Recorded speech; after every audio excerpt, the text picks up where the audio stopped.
Yay.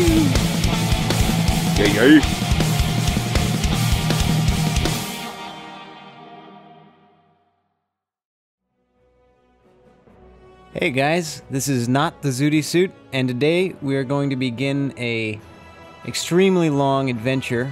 I'm going to build a set of characters here, and then I'm going to take them on to Baldur's Gate 2 after Baldur's Gate's finished.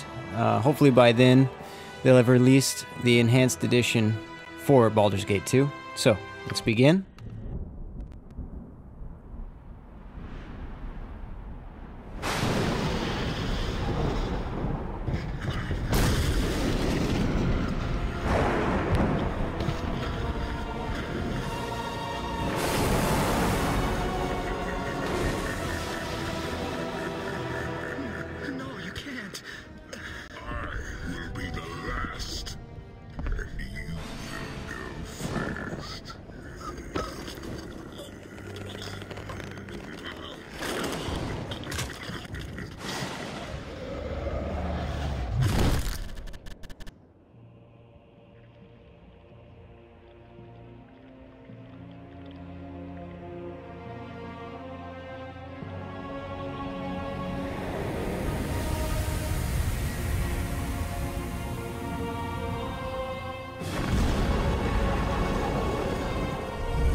Wow, good intro there. I noticed that was different. I have not played this before, but I saw my friend play it a little bit.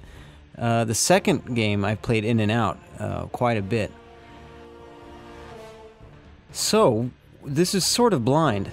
I did notice right away that that intro was different. Looks like it was really nice artwork now, and before it was kind of poorly done CG. This originally came out in 1999, pretty sure. So, there's single player, multiplayer. I'm actually going to go with multiplayer.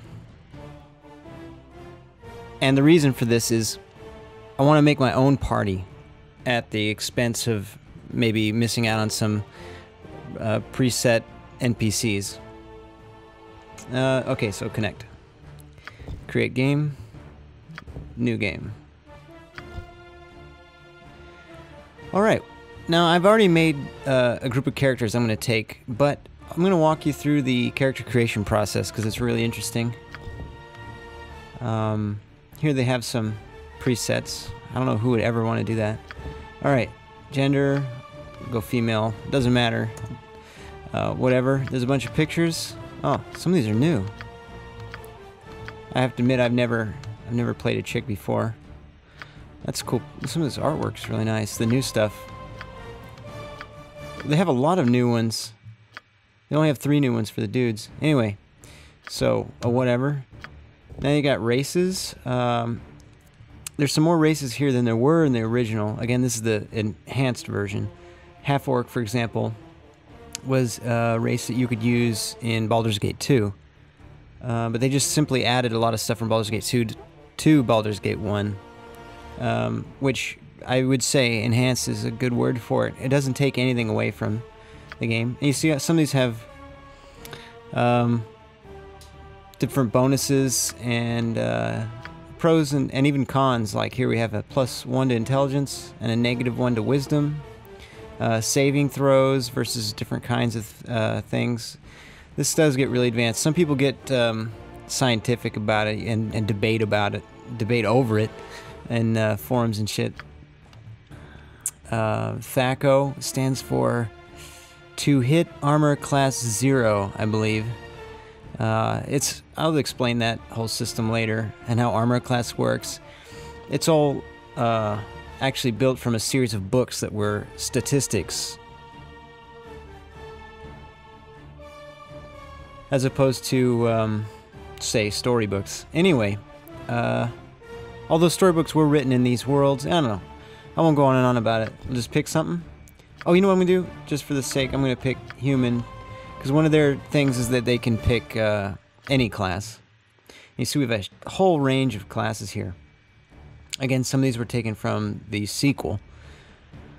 And with some of them, oops, excuse me, some of them you can actually multi-class, which is, you know, 2 or even 3 classes at the same time, but the experience that you gain is divided amongst the classes evenly. So basically you're more well-rounded, but you move up much more slowly. Humans can't multi-class. They're the only ones who can't, I think, and that's why it's can't click it. However, humans are the only ones that can dual class. The difference is instead of being at the same time, you are one for a while, and then you can switch to another one, and you can't get the skill set from the first one back until your second one reaches the level of the first. That's a challenge, but they have a lot more potential. And I'm going to do that with at least one of my characters. Although maybe not in this game, I might do the actual dual classing in the next game, because you can actually take all of your characters that you make and play through this game, and then you can actually import the same characters with their stats and everything into the next game. So you continue the same story with the same characters. It's kind of cool that way. So after you select a class, say like fighter or ranger or paladin, I'll show you. Here's paladin. Now there's subclasses. So here's the original generic paladin. We can pick that. Or there's inquisitor, undead hunter, etc., etc. Blackguard is actually a new one that's in the enhanced edition only. These other ones were in Baldur's Gate 2. The difference, they all have advantages and disadvantages. For example, inquisitor. Disadvantage, he may not turn undead, may not lay on hands. Lay on hands is like a healing ability. May not cast brief spells. However, he's immune to charm and hold, etc., etc. And it goes on. Every single one of these has different advantages and disadvantages. I'll just pick another one. Ranger, Beastmaster. What is this? Okay. May not use any metal weapons. See what I'm talking about? May not wear armor heavier than studded leather, which is pretty shitty to begin with. So that's some serious disadvantage. What are the advantages? 15%, plus 15% to hide in shadows. These are all the skills that you can use. There's a lot of strategy into it. And depending on the kind of character you make, some of them take more strategy than others. I'll give you an example. A fighter, you know, just you wear the best armor you got and swing the weapon that does most damage. Pretty self-explanatory.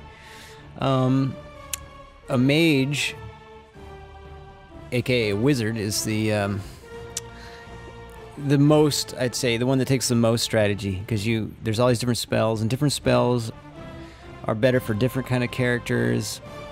Basically, if you guys played any of the more modern games like Skyrim or something, all of that stuff holds true in this, except this is, in fact, much more in-depth.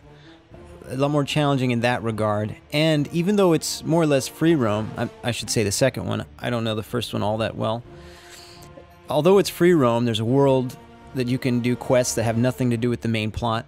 There's also a story, and a good story. Speaking specifically from the second one again, I'm sure that the first one will hold up also. Yeah, so we got class, and now alignment. Alright, now as the class I chose, I can only be lawful good, neutral good, or chaotic good. If I was a different class, I'd have different options available. Some of them have all the options. There's some weapons and some armor that cannot be worn by certain alignments, or some that are specific to certain alignments. You can't use them unless you are a specific alignment. I'll just pick one. Oh, also, now the second one's pretty well known for this. There's a lot of interaction between your NPCs, meaning the characters that are in your party that you picked up throughout the game. If you have some really good characters, like Goody Two-Shoe style, and then you have some really dark characters, they can actually fight. And I think there's one instance where they'll even fight each other to the death, which sucks because you lose a party member. Something else about it. Oh yeah, if you have, like, say, a predominantly good party, meaning good, you know, good-natured, and you have one person that's evil, and they're, say, an NPC, if they're not happy with the way you're doing things, they'll leave your party. And the same is true vice versa. If you are doing evil things and you have a good member, he'll ditch. So abilities, okay. Strength, dexterity, constitution, intelligence, wisdom, and charisma. Strength, you get that, right? Just like in, say, Fallout, it depends how much you can carry, as well as the damage you do with a melee weapon. Some weapons require a minimum strength. And, oh, and also being able to break locks. If you don't have a thief that can pick a lock. If you break a lock, that depends on your strength too. Dexterity, that's not just how many attacks you get per round. It's also your base armor class. Constitution. Oh, and dexterity is for certain skills like thieving skills. It helps there too. Constitution's be like your health. And that's not just your health in the beginning, but as you level up, you get health, so you get more depending on your constitution. Intelligence, this is a prime requisite of a mage. So the higher intelligence, the more spells you can learn, and stuff like that. Wisdom, the biggest effect I think with wisdom is, aside from being necessary as a priest character, it also gives you higher lore, which means like if you get an item that needs to be identified, you can just look at it and he'll know what it is. If you have a party with really shitty wisdom and one character with good wisdom, what you can do is you can pick up an unidentified magic object or whatever with any of your dudes, and then they don't know what it is. They would have to use an identify spell or some item that identifies, which there are some in Baldur's Gate 2. However, you could just give it to that one character just to hold, and he'd look at it and he could tell what it is. That's pretty awesome, because if you go to a store, it costs you like 100 gold to identify an item. Charisma. Okay, this is what druids, bards, and paladins like. Not like, need, rather. And some of the effects of this is how people react to you, obviously, but party members as well. And you can get better prices when you're buying shit from stores if your charisma is higher. I think there's a few other things too, but that's that. All right. So, oh yeah, look at this reroll, and you can store your scores, and then, you know, you can change them, but you can't add what's not there. You see, you have an abilities bank up here, and if you take some away, you have more. Some classes have a minimum, and some classes have a higher minimum. Like, for example, 18 would be the highest it can go. But some can go to 19. Say a half-orc, for example, he can get a 19 strength and constitution, but he has a -2 to intelligence. That sort of thing. People would re-roll this forever, and I'm no exception. Re-roll, re-roll, re-roll. Try to find something that's awesome, because what you get, you're gonna have to settle with, you know, through like 300 hours of gameplay minimum. I mean, and then if you do the other one too, it's a commitment, and you don't want to go through this series with shitty scores. So that's that. This is, in fact, the main reason why I've already made characters before I was recording, because I'd have to cut that out, and I'd rather take the time to explain to you how it works if you don't already know. Okay, done with that, let's say. Skills. Proficiency slots, right? This is pretty self-explanatory. Looks like it came with a 2 on 2 weapon style. That must be related to the class I chose. That's kind of cool. So you put your points on things, and I think we start off level 1 on Baldur's Gate 1, really from the bottom. That's really bottom. You can only go you can only go a certain, how do I say? You can only go so high, how about that, on a proficiency. But you can divide them up too, and that's pretty self-explanatory, I think. They have all these rules here. As we play the game, I will try to be patient enough and for you guys to read what's going on. The story is important. I mean, it adds a lot to the game. It's what makes it playable for over a decade, you know. 20 years will go by, 30 years will go by. People still come back to this game because it's free roam, but with plot, character development, etc., etc., and pretty dense rules that you never really get bored of. I found with Skyrim, for example, even though I don't know, I played it for a couple weeks. I just kind of, in the end, I was just kind of meandering around, killing things. I don't know, I didn't really care about it. And that would demonstrate the difference between why they're re-releasing a game from 1999 and people are still really excited about it. I find every couple of years I have to open it up again. So I'll just pick something, because it doesn't matter, I'm not keeping this character. Done. Okay, this is cool. We're racial enemy. That sounds horrible, I know. But the races in question are giant spiders, okay? Skeletons, ogres, etc. This would be really handy if you had played the game. You had a little bit of foresight. You know, say what there's more of in the game, or what's more dangerous. You know, it'll give you an advantage on them. Some people would know right away. Like a gibberling is a pretty weak ass animal. A kobold, I think that's how you say it. They're so weak that it's silly to even make them a racial enemy. Something like a skeleton, I'd say giant spider. Who likes spiders anyway? Fuck them. Alright, appearance. Here's our chica. And whatever. It's not light fucking. This is, okay, a big difference between games these days and back then. Back then it's like, what color is the main color of their clothes? And the lesser color, and skin color, you know, blue even. Hair color, blue. In fact, it's funny. You can really make them blue. Anyways. So that's that. You know, in new games now, it's like the dimensions of their face and the nose, and I guess that's cool, but I would really like to see if there's anybody that gives a shit about that, really. As opposed to, say, good voice acting, which in the second game, they have the... In fact, maybe in this game, too.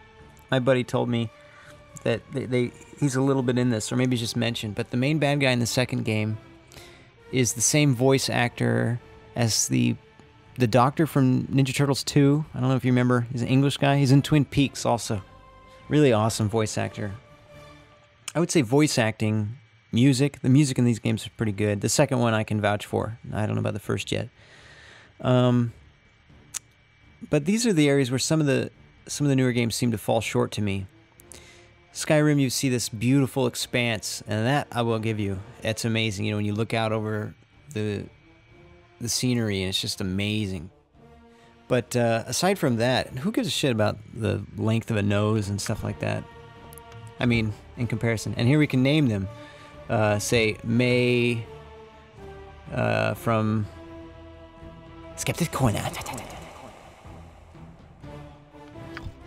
Alright, so... Now here we would accept, and yeah, okay, but I'm going to toss this character and start with the characters I already designed. I'm just going to go all the way back here. Oh, I can't, cancel, here we go. Cancel, okay. So now I think the order I put them in here is the order they're going to pop up on my little list. And I can move that list around, it's totally adjustable, but then every time I load I have to redo it. So I'm going to put the characters in here in order that they should be standing, I think. Create character. Create. Oh, it looks like they have a list of those. I didn't see that. Yeah, oh my goodness. Oh, here's some of the ones I made. What do you know? Feddy, you see? Max, Lee, Zooty. Alright. Well, first, let's see if it's as easy as clicking this. This is a new feature. Max is the tank. Yeah, look at that. Boom. I don't have to go in there, and it used to be a more tedious process. Let me go into Max anyway. Yeah, delete. I'll bring him back up. I want to show you what he's got going on. Oh, shit. Import. Wrong. Okay, import. Here we go. Character file.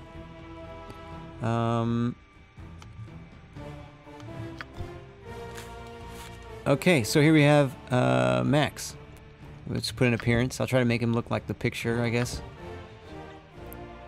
Or I guess he does. Well, okay, great. Yeah, accept. Okay, done. Voice, Get over here! Right then, I'm in charge. That's about enough. I think that's the most, how do I say, machismo voice that they have to pick from. And since he's our tank, I'm going to go with that. Half orc. I picked that because they're 7 feet tall, and that's as close to max height I could get. I think we're missing a couple feet. Plus, as a tank, 19 and 19, you know, strength and constitution, that's pretty amazing. I rolled for a while, you can tell. I had to let charisma go, I guess for the sake of irony. But more like because I like a good lopsided character. Is a berserker. Not an ordinary, just straight vanilla fighter, but a specific class. This one I really like because he can go berserk a few times a day. I don't know if you guys have seen that, what is it, Ivan, what is it called, the Berserker or something?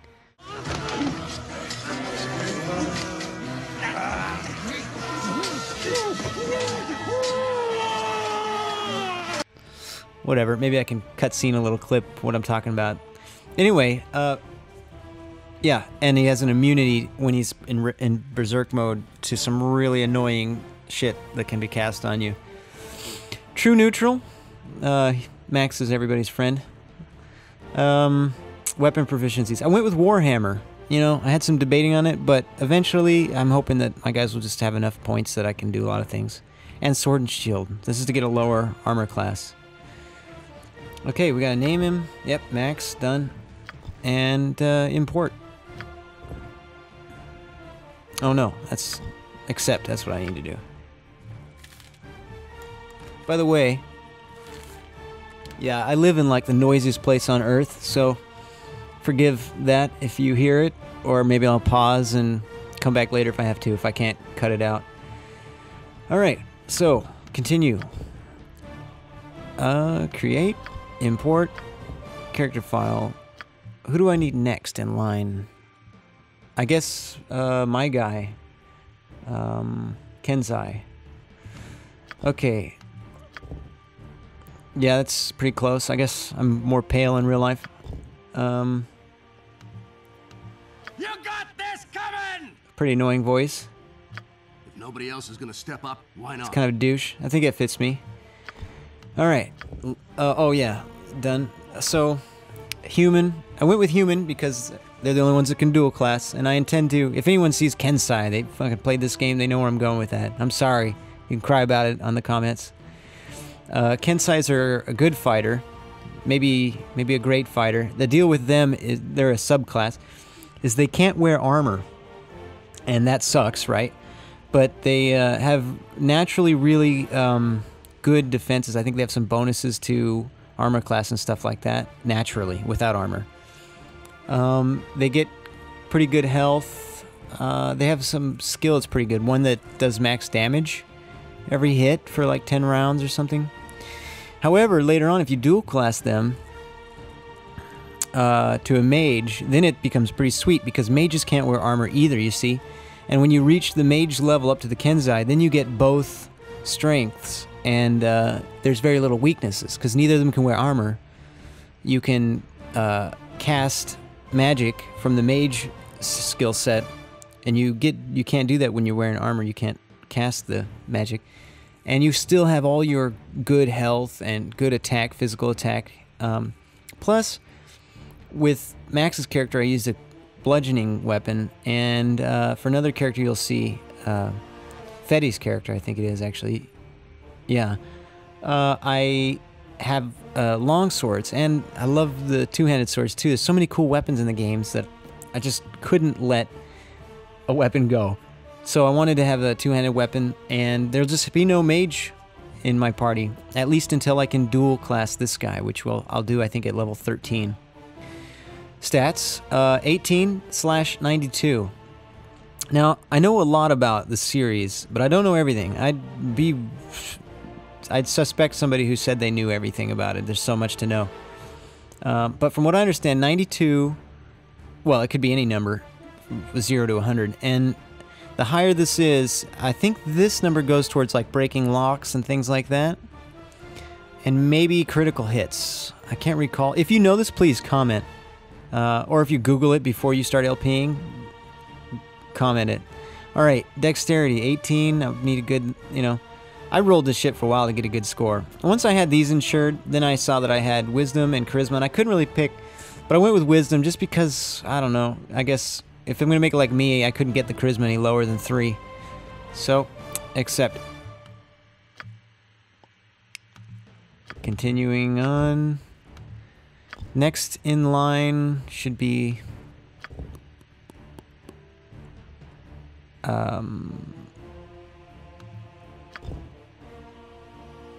You know what? The next in line, I think I'm gonna make Feddy, who is a archer.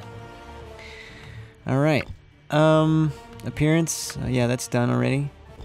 We need a very innocent sounding voice for Feddy. Death to you all! As it should. As it should be.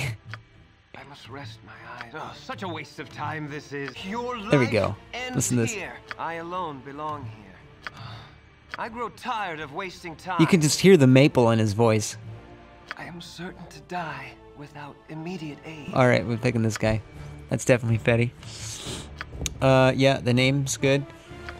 I chose this before thinking about it, and the reason I did is because it's an archer, and there's the only picture with a bow and arrow, and frankly, I like to look over and see right away which is the archer. I know it sounds like an idiot, like I can't just remember which character's which, but there are more innocent Canadian-looking faces, and I probably should have picked one of those if this is a role-playing game.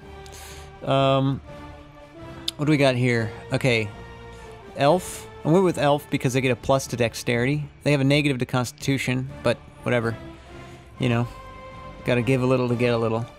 Archer, that's a subclass of ranger, who's a nature-loving Canadian-style character. Neutral good. Strength. Oh, this is a pretty sweet roll. Unnecessarily sweet for an archer, I guess. Because this 0-0 doesn't mean 0, in fact. It means 100. After all, you can't roll a dice and get a die, excuse me, and get a dice? A die? You can comment. Feel free to correct my English. Help me improve. That would be 100 and not 0. So that's as good as that gets. Oh, aside from, say, like Max's character who has a strength of 19, which would surpass this. Dexterity 19, so that should be good. Get more attacks per round and everything. Constitution, that's the highest I could get it as an elf. Intelligence 8. That's not implying anything, Feddy. Don't take it personal. I just ran out of points, and for his class, seemed like the least. What's Feddy gonna do? Get mad? He's Feddy. He's forever Joy Spring. So wisdom 14, charisma 17, highly charismatic. You cannot dislike Feddy. By the way, Feddy, if anyone doesn't know, I'm not talking about, like, you know, those like extreme nerds where they name their characters and they think they're real people. Okay, I'm not like that. I'm talking about other GamerInfinity players, more advanced, experienced, and more seasoned than I. Proficiencies, 37 stealth. That's cool. Racial enemy, giant spider. Because I really don't like crawly things. And longbow and shortbow, and two weapon style. Two weapon style, I did not pick that. It comes with the elf thing. If I could, I'd take those away and add them to anything else, because I'm not going to use two weapons with this character. At the same time, that is to say. And longbow and shortbow, I only was allowed to do 2 at a time. 2 on each at this level, so I divided them up. I don't really know in this game what I'm going to get that'll be the best. I think in the second one, shortbow, as counterintuitive as that is in fact the best. Okay, one more person. You all know who it is. The one, the only, Zooty Suit. Come to think of it, I should have put him before Feddy, because Feddy's an archer. And that should always be last, shouldn't it? Oh well. Okay, so Zooty's a thief. I just need a thief in my party, and I went with Zooty because I guess he's the most mischievous, perhaps? I assume. Okay, so... Death to you all! Oh, there's a perfect voice for Zooty. You ready? Let's give them a right thrashing. Well, of course. How tedious all this becomes. Check that out. My spleen! Alas, my life's blood seeps Sweeping out. up the chimney. It's got to be the Zoot suit. Yep, Zooty. Done. All right, what do we got here? Halfling. I think I did that because it gets a plus dexterity, yeah, which is good for a thief. As well as, I think he has some good saving throws. So there's different schools of magic and poisons and stuff like that. And there's many different, like more than 5, I believe. And so a saving throw can just come in handy for that kind of shit. Strength 17, dexterity 19. Oh, another thing, going with elf, I mean halfling instead of elf, I didn't lose a point of constitution. That's nice. I lost something else like wisdom or something, I don't know. Intelligence, we got 6 and 11. I just couldn't, you can't get everything to be tops, you know. Charisma 18. I think that's probably pretty accurate. Proficiencies, these are thief skills. Move silently is 35, that sucks. Find traps 50, that's my best skill, because man, you fucking die if you can't find a trap. Pickpocket 40, this is something I want to get up later, because you're not going to get a whole lot out of it for a long time. You know, like stealing 1 gold off some person, or getting caught and having to load, you know, it's almost better not to. But if there's something you want from a store, say, you could steal it. It gets almost, if you get the skill good enough, it's almost cheesy. I mean, it's not because you earned it and you put your points into it instead of say something that someone else might consider more valuable, like set traps. I've never done this set traps business, but I hear it's really good. But I love the ability to just walk in and take what you want. Maybe I'm vicariously living through that, because I certainly am opposed to that in real life. See, video games, they don't turn you bad or whatever those bullshit mothers against video games say. All right, open locks. That's really important. Not just to open locks, but from opening locks and finding traps, for example, and disarming traps, you get experience for that, and pretty good experience if I recall. Hide in shadows. That's good if you want to like backstab, which gives you you know, helps you hit. Excuse me, it doesn't help you hit. It there's how do you say, damage multipliers or whatever. You do more damage, like 7 times the damage that you would, I think, is the max, or 5 times the damage with an ordinary thief. But if it's a certain kind of thief who gets less skill points per level, that's why I didn't go with that. We'll have a 7 times backstab damage. There's some pretty, people say that can get pretty absurd. Really absurd. You could just backstab somebody with a club. I mean, that doesn't make any sense. And do lots of damage, especially as you're higher level and you combine it with other shit. Alright, except there we have it. 4 members. Now, these are the 2 slots. Why did I keep them open? Why did I not fill them up with some other TGI affiliates? Well, because for one thing, these 3 guys are the only ones I actually know that well. Like, I haven't watched any LPs from Millennium Jester. Sorry about that, bro. They're making a time. I work my way back, man. I finished Infinity and then Duality, and now I'm trying to finish Zooty's original channel. There's another advantage. When you earn experience, say you earn 20 points experience. Well, in a 4-man party, there's going to be 4, excuse me, it's going to be divided in 4, so each guy will get 5 experience. So if you have a 6-man party, the people are going to level extremely slow, and that sucks. And I felt like I had everything covered here. If I wanted to be more thorough, I could have made my guy a mage, which in fact I did to begin with. But I reconsidered, you know, because they die so easy. I think a mage starts with like anywhere between 1 and 3 health, you know. That's extremely difficult in the first game. However, in the second game, it's a lot more viable from what I know that personally, but I hear that's not so much in this game. Because a low-level dude can't cast that often, and if you cast your shit, I'll spare the vulgarities, but you can't do it constantly, okay? So you'd have to rest, and then he's got nothing after you use your spells. And it doesn't matter later on in other games where you have an abundance, but like in Baldur's Gate 2, I mean, In this one, however, you know, I figured, well, okay, start him strong with a sword and that kind of thing, and get the mage shit later. That's why I went with Kensai. Okay, so select all these guys, and we're off.